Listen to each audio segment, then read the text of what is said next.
Good afternoon. Sorry for the delay, some technical difficulties to start this afternoon. But welcome to the latest edition of Careers and Coffee. So I'm your host today, Kieran Buxton, Enterprise Coordinator for East and West Norfolk, with Katie Norris supporting me behind the scenes. Today our guest is Vicky Webber, who is an Assistant HR Manager at Lovewell Blake, and as well as an Events Manager at Galton Festival. Welcome to the show, Vicky. Hi, Kieran. Thanks for having me. No worries. How are you? Yeah, I'm all good, thank you. Hope you are too. Yeah, not bad, thank you. So I've just got a few little questions today. For anyone who's watching, please do send in some live questions as we go through as well. But firstly, what is involved in the role of an assistant HR manager? Okay. So I help manage the HR team at Lovewell Blake. There is 6 of us in the team. So I have the HR manager who sits above me, and then I help her. And basically, as the HR team, we recruit new employees into the business. We advise managers and partners on employee relations matters. So that would be things like sickness absence, holiday entitlement, making sure people get a break from work. We also will assist when it needs to happen on disciplinaries, performance management and grievances. We're responsible for issuing the contracts of employment and staff handbook and all sort of legal documents around that. And if anyone leaves the organisation, we also then process them as a leaver as well. So we're sort of there from start to finish for employees' journeys with the organisation. Brilliant. There's a lot of responsibility to the role then. Yes, yeah, that certainly is. Brilliant. So you say you work for Lovewell Blake. So could you tell me a little bit more about who and Lovewell Blake are and what they do? Yeah, of course. So it's a firm of chartered accountants across Norfolk, Suffolk and Cambridgeshire, so well established in East Anglia. It's over 160 years old, and it's the oldest accountancy practice that's retained its original name, just for a little extra fact there. But in terms of size, there's just under 350 employees now, so it's grown sort of quite well in the last few years. About 10,000 clients that the accountants service throughout the year. So doing things such as preparing tax returns, carrying out audits and preparing accounts for various clients of different sizes. Brilliant. Yeah, it sounds quite varied and some interesting facts there. I've already learned something new from this chat today. Looking back at yourself here as well, did you always want to go into HR, or was there another passion at first? So I didn't really know HR was definitely the route I wanted to go in. I knew that it was probably business related. That seemed to be my main interest. I'd done business and communication studies, I think it was called back then, at GCSE level, and then carried on with business at A level from there, and then went to university and done business management. And it was sort of as I was doing the degree and as we started to be able to choose, selected modules as part of that I was starting to feel that it was sort of HR or marketing that might have been the route that I wanted to go down. But HR ultimately took my preference. I've always enjoyed working with people, and I'd had part-time jobs throughout that kind of steered me down that path as well. Brilliant. It sounds really interesting, actually. Sometimes just by almost doing a widely generic subject it's kind of allowed you to see what you want to do and pick certain modules. So you have spoken a bit about your educational route there as well. So my next question is around your educational route. What were your grades and qualifications like? Did they help you to get to where you are now? Yeah, I think they did, to be honest. I done my GCSEs at Hobart High School in Loddon. From there, and I think we were able to pick sort of 2 choices of the ones that we had to do. So yeah, business studies was one of them, and PE was the other. At that stage, I really enjoyed the sports, was involved in everything. From there, and then I went on to East Norfolk Sixth Form to do A levels. Again, carried on business and done PE at A level as well. I think I may have chose maths as my third option, and realised quite quickly that maths wasn't going to be for me. So I did switch that actually to English literature. So I'd done a very varied combination of A levels that didn't really have any relevance to each other from that stage. I then decided to go to university. I actually started at Brunel University first, doing sports science and business combined. So again, that theme was still there. But it was about 6 weeks in, and I kind of realised that the sports science and maybe the sport element of it wasn't really for me at that stage and to continue with. So I actually dropped out of my first year at university at Brunel. Came home for the rest of that year and just worked part-time and applied to the UEA Business School, and sort of restarted then on business management solely. So I sort of finally decided that it was business was going to be the route there. So yeah, few switches and changes along the way. Brilliant. Well, it just shows actually sometimes it's not a bad thing to switch on the way. It's the only way you're going to find out what you want to do at the end of the day, isn't it? Yeah, definitely. Brilliant. So so once you finished at the business school at the UEA, did you go straight to Lovewell Blake, or was there other employment on your journey to Lovewell Blake? So I did go straight to Lovewell Blake. Actually, I was really lucky, if I'm honest. I think in that situation, it was a tricky time graduating at the time that I did. We were in that recession that had hit following like the housing crisis and Lehman Brothers and all of that. So it was a little bit daunting. And I was keeping an eye out. I decided that HR was where I wanted to go. I was a bit nervous that there weren't going to be many opportunities locally. So I was kind of preparing myself for needing to even move away to take that on board. But I saw an advert got circulated around at university that Lovewell Blake were looking for a HR assistant, but on like a flexible basis, part-time to start with then a view of that potentially becoming permanent.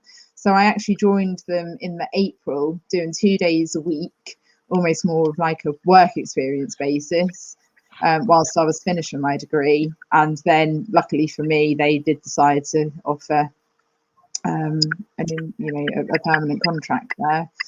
And I've been there ever since. Well, so it sounds like, they're obviously a really valuable company to work for, the fact that you've kind of stayed there after university, but also, not to be fussy, if there's a part-time opportunity come up, there's always potential to grow and progress. Yeah. So we've got our first live question that's come through. So what have been some of your regrets on your journey so far, but also what have been some of your highs? Okay, gosh, the live ones that come in. Regrets. One regret has been not, because I'm contemplating doing more studying relevant to my profession. I've done my level 7 CIPD qualification, but I'm contemplating doing my master's in employment law as well. But having taken such a gap, I think it's 7 years since I finished my CIPD, I'm probably regretting not going straight into the master's and now embarking on it with a 3-year-old in tow as well. So that's from a personal perspective. Regrets in the job, there's not many, to be honest. There really isn't. I really do enjoy what I do. I suppose it's difficult when decisions have to be made, and you might have to part company with people from the organisation, and you have to be part of that process. That can be a difficult part of it from there. But in terms of highs, I think where I am now in my career, been with the firm 10 years. I've had really good progression opportunities. I'm now, like I say, helping manage the team as well, which I really enjoy. I really enjoy that management side of it, as well as the day-to-day HR, and I'm much more involved in sort of strategic level projects and things like that on, what can we do to make the firm a good place to work, make sure the employee experience is really good. So that's quite high for me, sort of where I am really at this moment in time and how much I enjoy it. No, that sounds brilliant. So which very themed to what you've already spoken about. So another question: why is it important to keep learning in your career? It's particularly important in HR because you have always got to stay up to date with employment law. So that governs everything that we do as an employer and what you employ, people. There's a framework around that. So things from legislation that the government will introduce and put through Parliament that you have to follow. So domestic legislation, but also case law as well. So if employee or ex-employee makes a claim against an employer for, say, unfair dismissal because they've just been sacked on the spot, that could set a precedent, and it could go all the way through the tribunals, the employment tribunals, and that then means that we need to follow that precedent as well. So we always have to keep on top of it, because if we don't, we could be breaking the law with practices that we have in place from there. But it's also on the best practice side of things as well. You're only going to attract and retain the best people to come and work for the organisation if you're on top of what the best practice processes are and procedures and things like that, so people can come and choose to work for you. So that's another element to give it a good experience for everyone. Brilliant. No, that sounds really good. So moving on as well. So I know that you're also an events manager at Galston Clifftop Festival alongside your role in HR, which I guess looks at the marketing side as well, from what you're quite interested in as well. But what does it involve to be an events manager at the Clifftop Festival? Yeah, okay. So that is incredibly varied, what that entails. So that is actually a voluntary thing that I do. I got involved in it when I was actually looking for a job. As uni was coming to an end, as I mentioned, it was a tricky time to be graduating, and you kind of really did need to look at it and think what was going to put you above other candidates that might be looking for jobs and things like that. So I thought, well, I need voluntary work's going to help with that, to show some sort of willing and commitment in something else. And it just happened to be that the existing committee for the Clifftop Festival were looking for new people to come on board and help. So I went along to a meeting and sort of found out what that involved. And I started off with just helping out really over the weekend in the first year that I was involved, and then picked up more as the next few years went on, and then really found myself in the position of event manager. The committee's quite diverse. It had a lot of older people on that didn't want to be taken on as much, and I found it really exciting. I really enjoyed it, and it did mean I could put some of the marketing things that I enjoyed into play, which is probably one of my bigger parts. I liaise with our designers and stuff and put together the sponsorship packages to make sure that we can get the income for the event to run.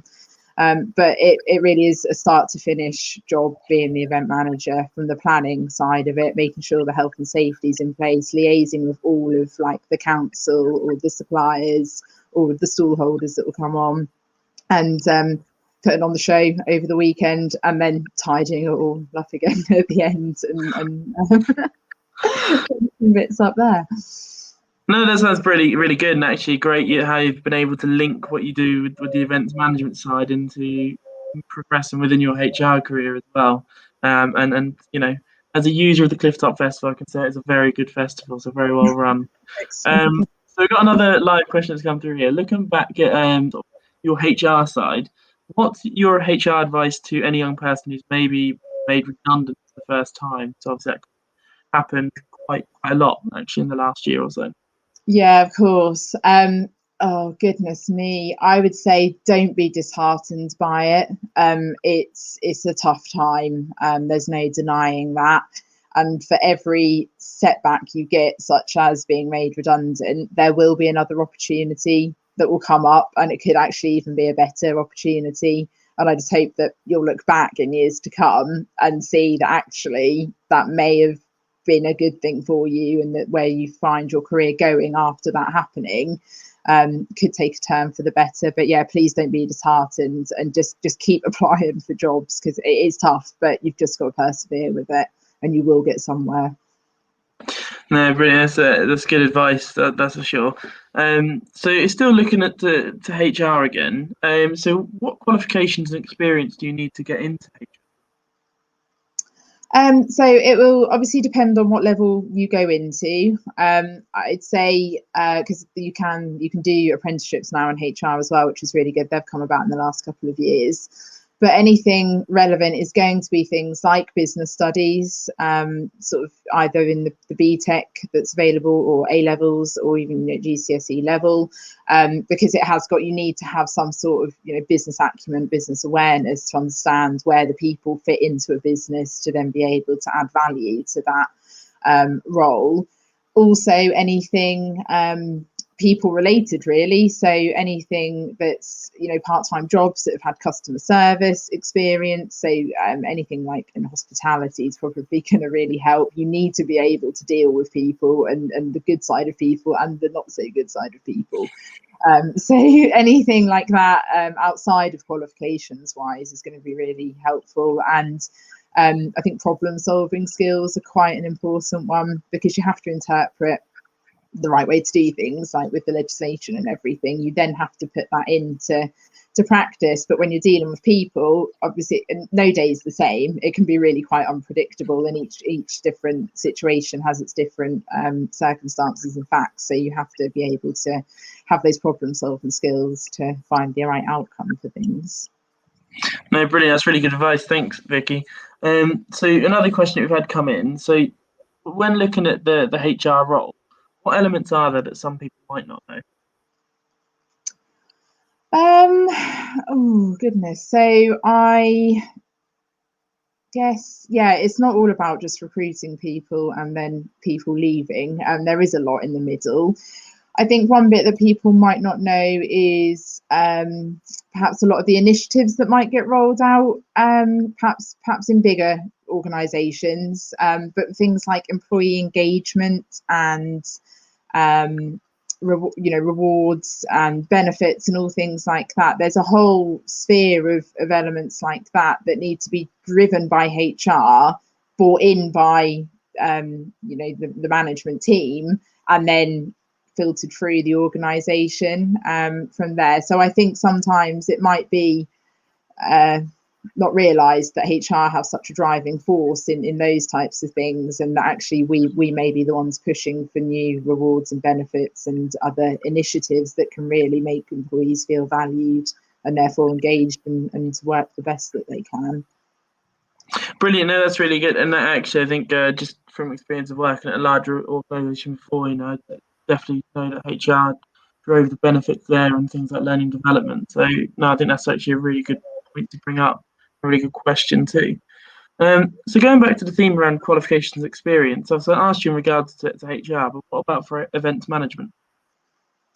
Yeah, of course. So I think events management, there are relevant qualifications out there that you can do. So if something that you really know you're going to want to go into, then looking at any of the sort of certificates in event management, and particularly if you're going to go on to university, there are degrees available in that's going to help. But I think a lot of it comes from relevant experience on that one. So I worked in hospitality as I was going through my education, and I actually worked a lot of weddings at a hotel that I worked at, and in some circumstances was left in charge of those sometimes and really helped with the organisation of them. So I had some experience in that, and that really helped with then when I picked up the role of events manager for the Cliff Top. It's understanding the start to finish process when it comes to events and just everything that's involved. And again, I think it's the people element. You need to be good with people if you're doing events, because whether you're managing a team of people or whether you're the face of that event, there's that's all going to help. And organisation skills and project management, so being organised, dealing with lots of different people to make an event run is really important. Brilliant. And a personal question to yourself here. So where do you see yourself going in the next 5 years? And is there any additional learning that you need to get yourself done? Okay. So I feel like I'm at an appraisal. I'm sure I did discuss this when we had our last ones. So yeah, I mean, natural progression for me is HR manager.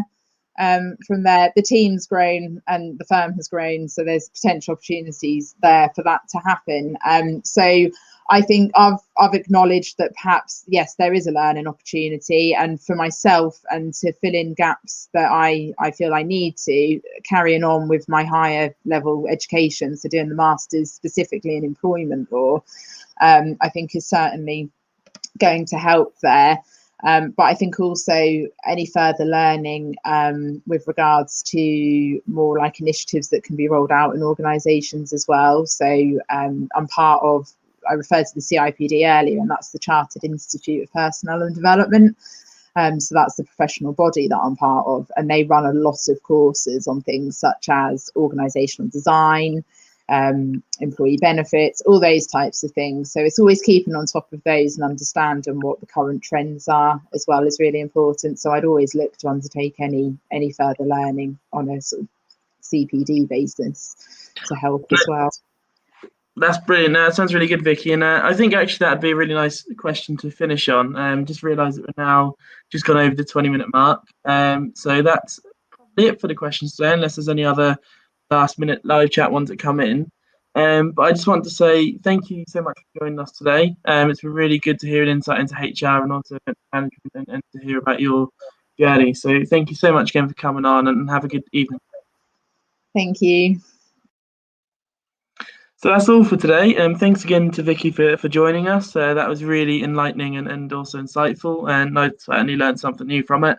And thank you, Kaylee, for doing an amazing job working the tech side of the show. And a massive thank you for you guys for joining us and watching today. So join us again on Thursday, where we'll be talking to Liam and Lee from Superstructures, talking about their lives as a degree apprentice. Stay safe and see you soon.